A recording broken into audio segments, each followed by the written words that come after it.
But আমাদের কিন্তু market single ক্যান্ডেলের মধ্যে, তাই না?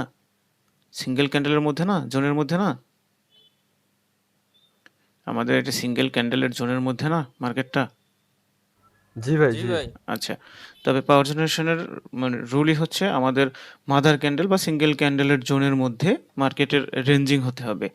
আর আমরা যখন হচ্ছে পাওয়ার জেনারেশন দেখে ট্রেড প্লেস করব, তখন ডেফিনেটলি এখানে আমাদের হচ্ছে যে পার্টির পাওয়ার জেনারেট হয়েছে ওই পার্টির ডেফিনেটলি ওখানে হচ্ছে উইক প্রেশার থাকবে। যেমন আমরা হচ্ছে এর আগে ওভারঅল পাওয়ারের ক্লাসে পড়ে আসছি না, যে মানে যদি হচ্ছে এরকম বড় উইক থাকে দুই সাইডে, সেক্ষেত্রে উইকের যে একটা ব্যাপার-স্যাপার থাকে না, কাট আউট করে হচ্ছে কতটুকু মানে কোন দিকে পাওয়ার আছে, এই জিনিসগুলো তো শিখে আসছি, তাই না?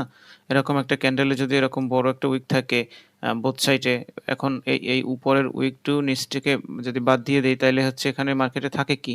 Buying pressure. পড়ে আসছি না প্রিভিয়াসলি? উইক প্রেশার জি কাট আউট ভাই। করে জি ওভারঅল ভাই। পাওয়ার, মানে মার্কেটে কোন পার্টির এখন পাওয়ার আছে। তো এখানে পাওয়ার জেনারেশনে যে পার্টির পাওয়ার জেনারেট হবে ডেফিনেটলি ওই পার্টির হচ্ছে প্রেশার থাকা লাগবে, প্লাস প্রেশার মানে হচ্ছে এই যে এই ওই পার্টির প্রেশার আর কি। যেমন হচ্ছে আমরা এখানে যদি মানে সেলারদের, যেহেতু মার্কেট এখন টপে আছে, টপে মানে কি, এখানে হচ্ছে সেলারদের পাওয়ার জেনারেশন হবে। সেলারদের পাওয়ার যদি জেনারেশন হয়, সেক্ষেত্রে ডেফিনেটলি তো আমাদের হচ্ছে সেলিং প্রেশার লাগবে। এখন যদি আপনার হচ্ছে এই বুথ সাইডে হচ্ছে যদি বায়ার সেলারের প্রেশার থাকে, সেক্ষেত্রে একুরেসি কম থাকবে। যদি উল্টো দিকে বাইং প্রেশার থাকে, সেক্ষেত্রে আমরা ওই ক্ষেত্রে কাউন্টই করব না।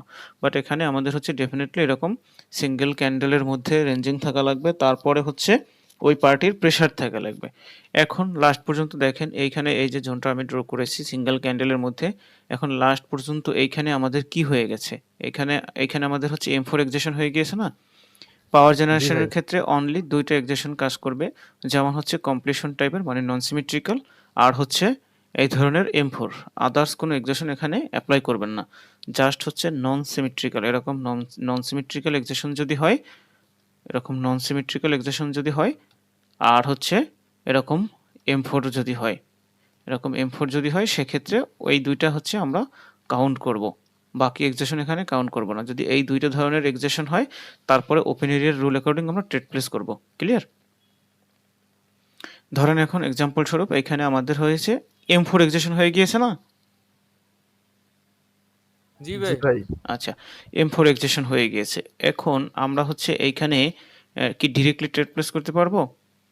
ডিরেক্টলি ট্রেড প্লেস করতে পারবো না।